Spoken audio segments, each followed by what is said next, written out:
There's no way to hide from potentially deadly heart-lung disease. The threat is everywhere, and it only takes one mosquito bite to transmit it.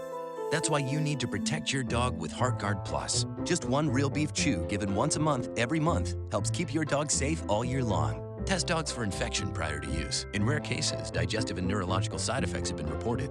For more information, contact your vet. Get your dog out of hiding. Ask your vet about HeartGuard Plus, the vet's #1 choice. Hey everybody, my name is Seth Casteel. I'm the author and photographer of a series of pictures called Underwater Dogs. And as some of you may know, I'm super duper passionate about helping animals. A few years ago, me and my friends over at greatergood.org teamed up to create a really cool program called One Picture Saves a Life. The idea of the program is to improve the image of rescue and adoption through positive photography and marketing.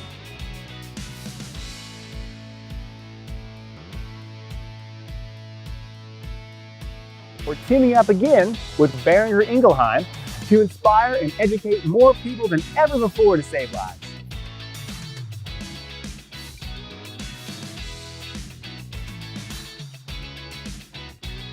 We're here in beautiful Nashville, Tennessee today at Nashville Humane, and we're going to head inside and meet some lovely dogs and cats.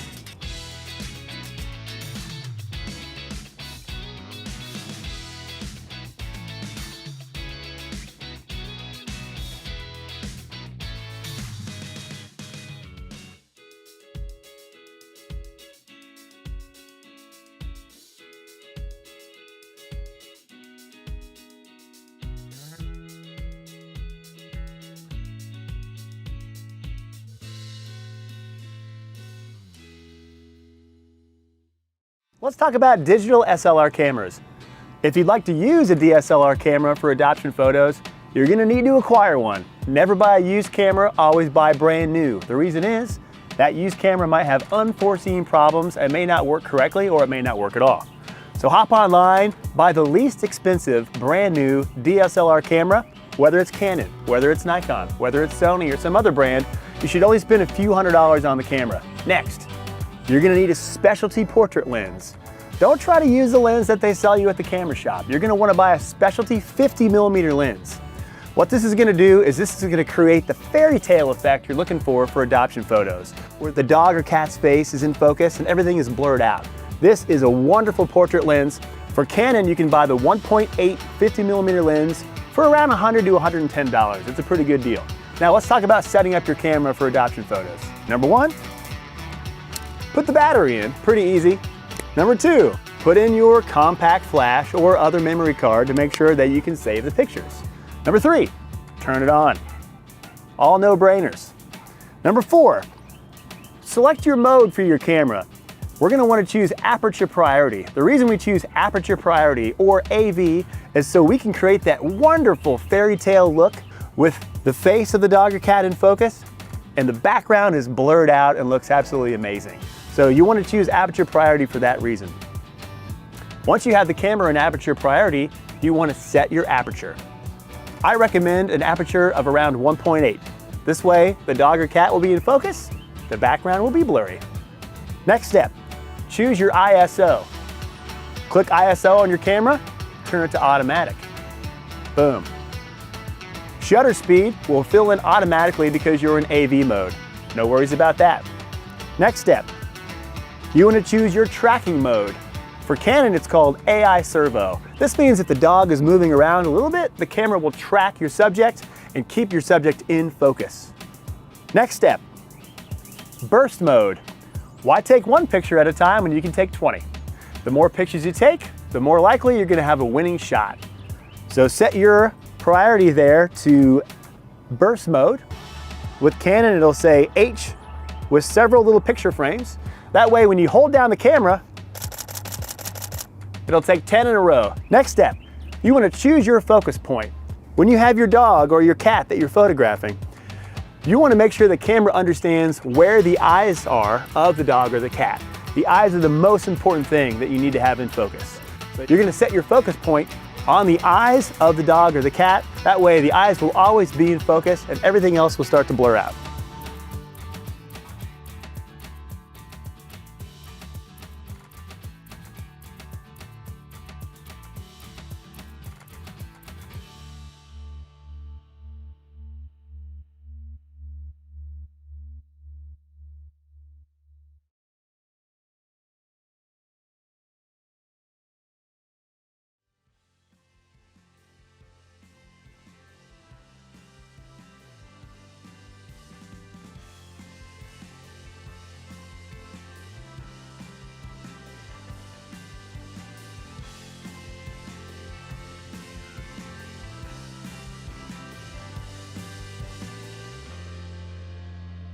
Anybody can take pictures that save lives. You don't have to be a professional photographer, and you don't even need a professional camera or a camera at all. You can utilize your smartphone. Whether it's an iPhone, an Android, or some other brand, your phone has a pretty darn good camera, and each year these cameras are getting better and better and better. A couple things you want to think about. Number one, does your smartphone camera have a portrait mode? It very well might. Portrait mode allows you to achieve that beautiful, whimsical, fairy tale look of that 50mm lens, where you have the dog and cat in focus and the blurry background. So make sure you put the camera on your phone in portrait mode. Number two, you want to put your phone in burst mode, where you're not just taking one picture at a time, you're going to take 20 in a row. Boom, boom, boom, boom, boom. Take 20 pictures, choose the best one. Make sure your flash is off. If the flash is on, your dogs and cats you're photographing might have creepy red eyes, yellow eyes, blue eyes, green eyes, hot pink eyes. We don't want any of that. The best thing about using your phone to take pictures of pets is it's instantaneous. You take the picture, it comes right up, you can edit the picture, and you can upload it immediately from anywhere. Not only can you take pictures with your phone, you can take video. Video is becoming an increasingly important tool to increase adoptions because it's showcasing the behavior and personality of the pets we're working with. You can also utilize slow-mo video. Imagine a puppy that's up for adoption that's just slowly running down the hill towards the camera. I mean, are you kidding me? All of the social media platforms love video content.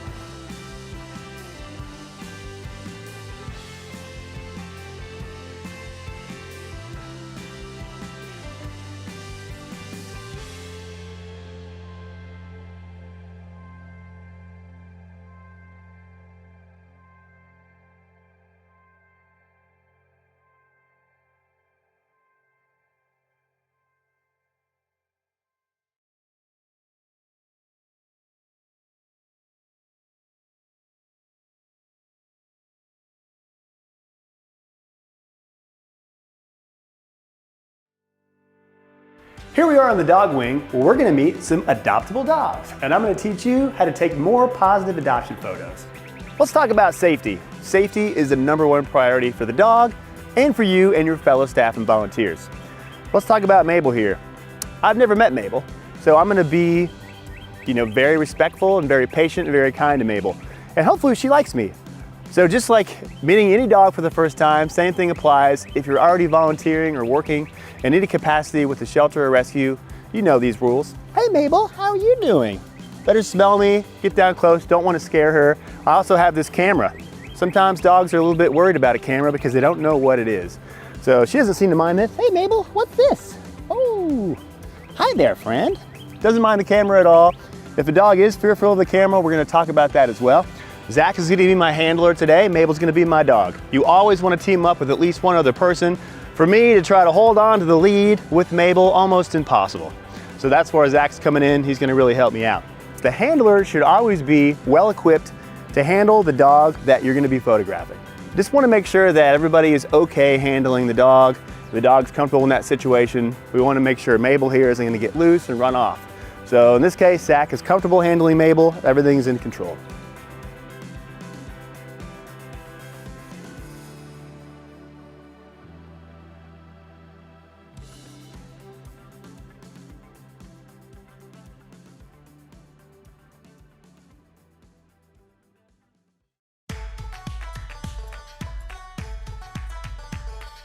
So we're looking for an ideal location for taking dog adoption photos outdoors. And it looks like we found a place right up here. So why are we choosing this place? A few reasons. Number one, the sound. We want to choose a place that's reasonably quiet for the dog. The reason for this is we don't want the dog to have a million distractions. We want that dog to be focused on taking a wonderful glamour shot. Number two, lighting. Why are we right here, right now? Well, we have terrific ambient light. The sun is behind us. And we have a nice shaded spot right here where the dog will sit and pose. And then we have a wonderful green bush back here, which is going to create this fairy tale-like effect. The background will be all nice and green and beautiful. The reason for this is we want to attract people to come to this shelter. If we're taking pictures inside with cages and concrete, it's not exactly that appealing, especially to folks that have never been to a shelter before, don't really know what to expect. So Mabel right here, Mabel will be sitting in the shade, always in the shade. We're gonna have a little sun coming from behind us, which will create this wonderful glow on Mabel's beautiful fur. And then shoot right this way, right into the sun, again, with the dog in the shade.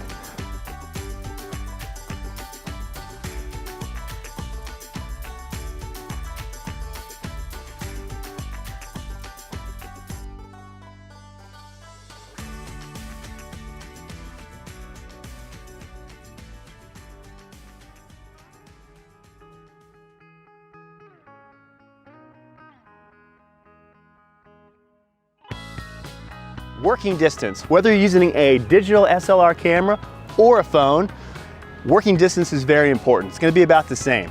I wanna be within reach of Mabel. I wanna be within 3-4 feet of Mabel so I can interact and engage with her so she's paying attention to me. If I get too far away, Mabel might be paying attention to what's going on over there. So you always wanna be close as possible, but I don't wanna be 6 inches away. You can see I'm getting down low on the ground. You always wanna be right on the same level as the dog. Mabel, look at this. I'm gonna use some kind of motivation. In this case, it's gonna be a dog treat. Mabel's allowed to have these. Always make sure your dog is allowed to have treats, very important. Head tilt right there. So if you can introduce an element of surprise, a weird noise, or a little squeaker ball, sometimes you'll get a terrific reaction from a dog. Oh, good job. Okay, one quick point. What do you do with the leash? Do you really want the leash in the photo? Probably not. For me, if I see a picture of a dog with a really tight leash, I'm thinking that dog is sort of forced to be in there. If you don't see a leash in the picture, I'm thinking this dog is choosing to be there. And I like that a lot better. So what we can do, we definitely want to have a lead on Mabel because we don't want Mabel to run off into the distance. So Zach here has the lead. He has a great grip on the lead. But right now we're gonna see that lead in the pictures. We can Photoshop it out later, or if we can get Mabel to relax enough, Zach here, he has about a 6-foot, 7-foot lead. He can release this lead down her back. So now in the picture, Mabel, look right here. I'm not gonna see the lead in the picture anymore, so it's just Mabel.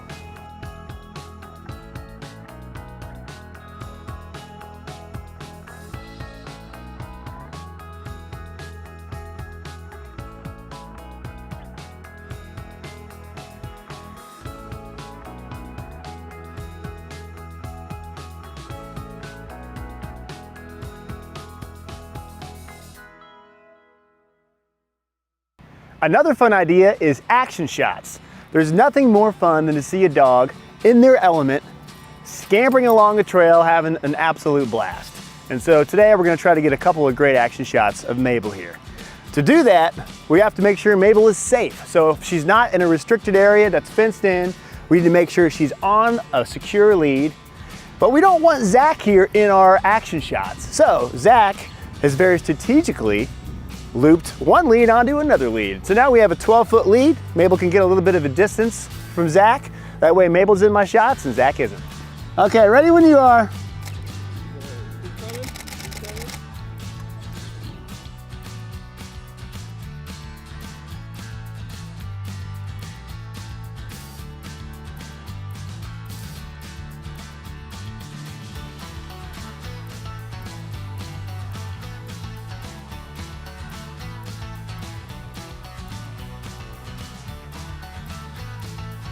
For outdoor dog adoption photo shoots, I like to team up with at least 2 or more helpers so that we can photograph as many dogs as possible with our limited time. Right now I'm working with Zach and Mabel. We just finished our photos, so they're gonna take off. Zach's gonna go get another dog, and I've got Katie and Copper ready to go. Here comes Katie and Copper. We're gonna spend a few minutes taking our photos. By the time Zach gets back with another dog, we'll be done. And we always have a new dog coming in every 2 or 3 minutes. So in an hour, we can photograph about 20 dogs.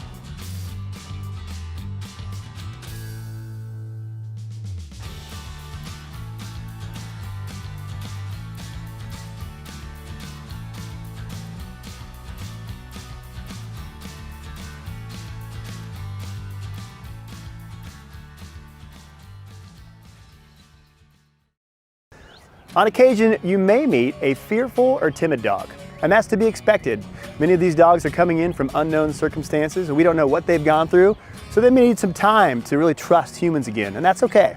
So right here, we have Copper, and I don't know Copper very well. He might be a little bit timid.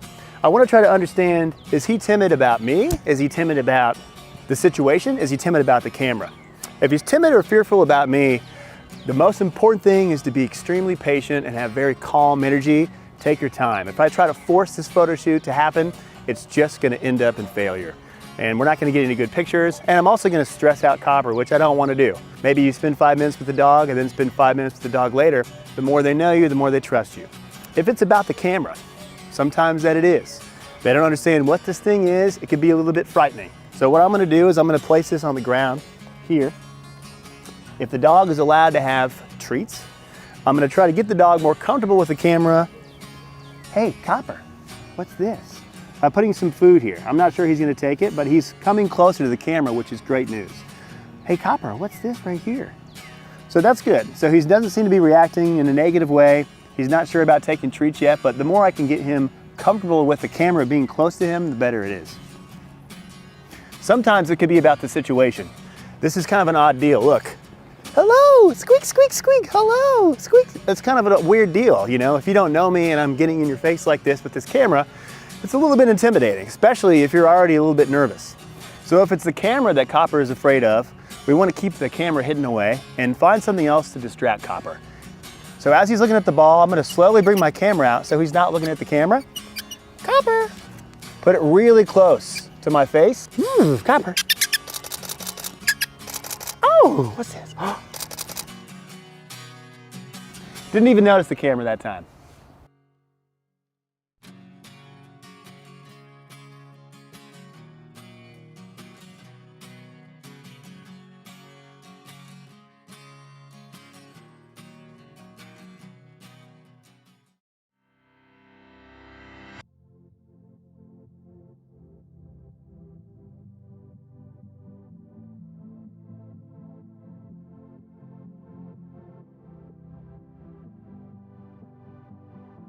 We're here in the cat room at the local shelter, and today we're going to offer some tips and tricks on how to photograph adoptable cats.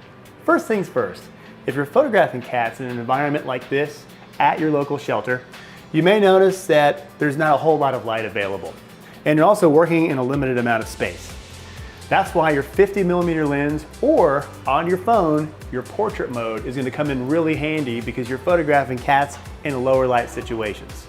Always be careful with your cats. Make sure that they're safe and there's no risk of the cat getting out. For example, right here, there's a great sign that says, "I am an escape artist, open and close the door carefully." So we're gonna wait and photograph that cat later when we have some helpers. But Blueberry seems to be pretty cool. Oh, hi there. So Blueberry's in chill mode right now, just relaxing. This is a gray cat, beautiful eyes. Blueberry. Oh, what's this? So Blueberry's interested in this mouse here. This is already in Blueberry's cage. So I've got all my settings dialed in. I'm focusing right on Blueberry's eyes here. Look at those beautiful eyes. And Blueberry's lounging, but Blueberry is very interested in this mouse. Oh, that's terrific. Now I'm gonna see if Blueberry can look up a little bit more because I want Blueberry to look towards the light source. In this case, we have fluorescent lights up top, and we have a little bit of a window right here. So as long as Blueberry is looking in the direction of a light source, Blueberry's eyes will light up, and that's such an important part of the picture of an adoptable cat. Look.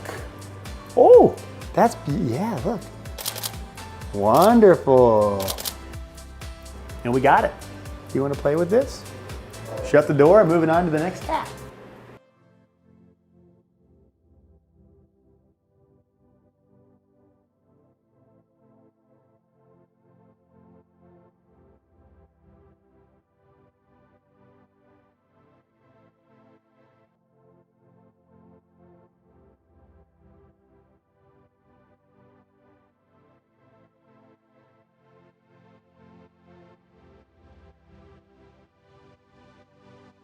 Sometimes the cats are going to be sleeping or lounging or relaxing. If you notice that a cat you're working with is timid or fearful, maybe come back later. But if they happen to be playful, do your best to find a way to integrate that playfulness into the picture. Everybody meet Rosie. Rosie, meet everybody. Rosie is about 4 months old and extremely playful, obviously. So if you can engage with some of these kittens and cats and play with them, the pictures can be absolutely fantastic. Look right here. Good. Oh, that's terrific. Also remember to try out some slow-mo video with your camera phones, which you can post on social media.